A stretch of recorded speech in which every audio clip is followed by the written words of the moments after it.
We're going to be starting a new chapter, chapter 6, which is on systems of equations. And in this chapter, to start with, we're going to learn 3 different ways to solve systems of equations. And the first way we're going to learn how to do it is by graphing. Okay? So the goal for this section is to determine the number of solutions a system of linear equations has and solve systems of linear equations by graphing. Your Common Core standards, we have 2 of them for this lesson. We want to be able to represent constraints by equations or inequalities and by systems of equations or inequalities and interpret solutions as viable or non-viable options. And then we also want to solve systems of linear equations exactly and approximately, focusing on pairs of linear equations in 2 variables. So both of these deal with finding out if we have a solution, and if it is it viable or not, and then finding exactly what our solution is. Okay? You do have quite a few new vocabulary words for this section. System of equations, consistent, independent, dependent, and inconsistent. And we'll talk about those as we progress through the lesson. Okay, let's talk about what a system of equations is. A system is when you have 2 linear equations, okay, and we want to find one value, a value for x, a value for y. We want to find an ordered pair that works in both of the equations. What is one solution for both equations? Okay, before we were just solving basic equations. But now what they're doing is they're giving us 2 linear equations or 2 linear functions, and they want us to find an ordered pair, or an x and a y, that works for both of those functions. Okay? And you have different possible solutions. Okay? You could have exactly one solution. Okay? You could have an infinite number of solutions, or there might be some that you don't even have a solution for. Okay? Well, for these 2, exactly one solution and an infinite number of solution, these are called consistent systems. Okay? You can see right here, if they have a solution, they are consistent. If it doesn't have a solution, it's inconsistent. Okay? And if you take a look, you can see if it doesn't have a solution, that means if you would graph these 2 lines, they would be parallel, meaning they would never intersect, which means they don't have a point in common. There's no x and y value. There's no ordered pair that those 2 functions share. Okay? But if you look over here, this one right here, they share this point right here. This point where they intersect would be the solution. And they only intersect at one point. So there is exactly one solution. However, here you have what happens is you have the same line. They're sitting right on top of each other. So they actually intersect at every single point on that line, and there's an infinite number of points on a line. So that's why there's an infinite number of solutions. So one solution, one intersection point, infinite number of solutions, okay, infinite number of intersection points. So we can break this down even further for our consistent ones, and we can say independent or dependent. They are independent if it has one solution. Dependent if it has an infinite number of solutions. So they're consistent, independent, and consistent, dependent, or just inconsistent.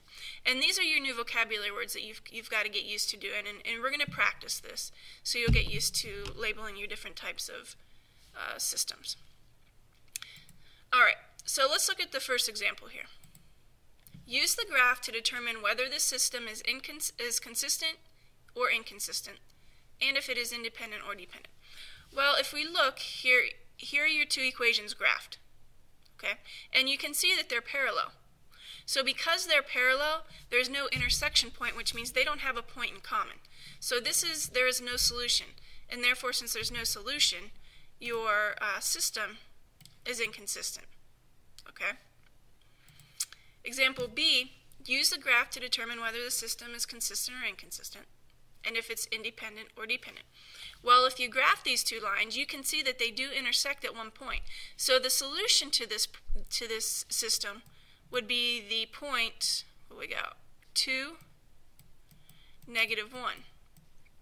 Okay?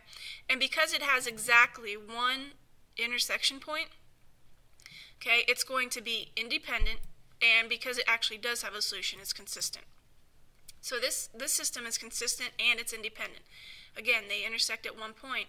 And what this means, this intersection point, is if you plug 2 and -1 in here, you have, if we plug this in, your y is -1, your x is 2. 2 minus 3 is -1. And you could plug it in down here as well. -1 is your y. And then you have 2 for your x, so -2 plus 1 is a -1. See how this point satisfies both of those equations? That's what it means to be a solution. We're looking for one point, or an infinite number of points, that satisfy both equations. And when that happens, that means that they have to intersect at some point. They have to have a point in common. Okay? Alright, so go ahead, you have A and B here. They've already done the graphing for you. So you're going to look at these two lines and you're going to determine, is it consistent or inconsistent? And if it is consistent, is it independent or dependent? And you're going to do the same thing for B. So go ahead, pause the video, try A and B, and then we'll check them. Alright, so if we take a look at these two lines, we're looking at this one and this one. So you can see right here is their intersection point. So this one is going to be consistent, and because it has one solution, it's also going to be independent. Okay? Looking at B, we're looking at this line, and you can see that they're parallel, which means they're never going to intersect, so they don't have a point in common. There's no solution that will work for both of them. So your answer here is inconsistent. Okay? So there's your vocabulary. Those are your new words for this section. So now what we want to practice is we actually want to determine what the solution is. Does it have one solution, infinite number of solutions, or no solutions? And to do that, you have to graph it. So we're going to get a lot of practice graphing lines in this section. So if we look at these two lines, they went ahead and graphed them. Okay. Now you're going to have some lines here when you graph that you're going to have to put back into slope-intercept form. So if you graphed this line, the first one, +3, your slope is 2, up 2 over 1, or you can go down 2 over 1. And then if you solve this for slope-intercept form, you're going to see that it is exactly the same line, and they're graphed right on top of each other, which means they intersect at infinitely many points. So your answer here is going to be, there are an infinite number of points, so this solution is going to be dependent. It's consistent dependent, and there are an infinite number of solutions. Your next example, if we graph these two lines, again we put them in slope-intercept form, and if you graph them, you can see that they're parallel. And because they're parallel, there's not going to be any solutions. Okay. Now if you got one where they actually intersect, the solution is going to be their point of intersection. Alright, so let's try example 2. I want you to do A and B. Okay, graph both of those lines. You're going to have to probably switch them to slope-intercept form. Okay, then go ahead and graph them and see what you get. Go ahead and pause the video. Alright, so if you graph this, you should end up with these two lines right here. Okay, they switched them, or they are in slope-intercept form. And you can see, if you looked and you noticed, you could see that they both have the same y-intercept. So right there, that should have given you a clue, oh hey look, that's where they already have a point in common right there. So determine whether the solution has no solution, one solution, or infinite number of solutions. It has one solution.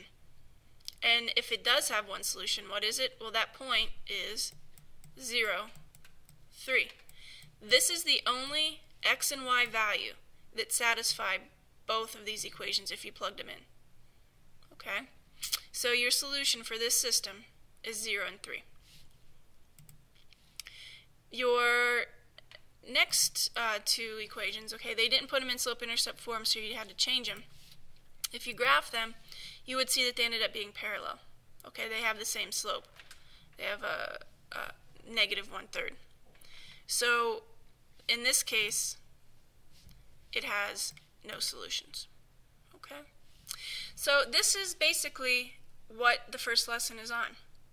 A lot of vocabulary, and then pretty much just a review of graphing lines. Okay? All right, so make sure that your outline is completed, and we will I'll answer any questions that you have over it tomorrow in class.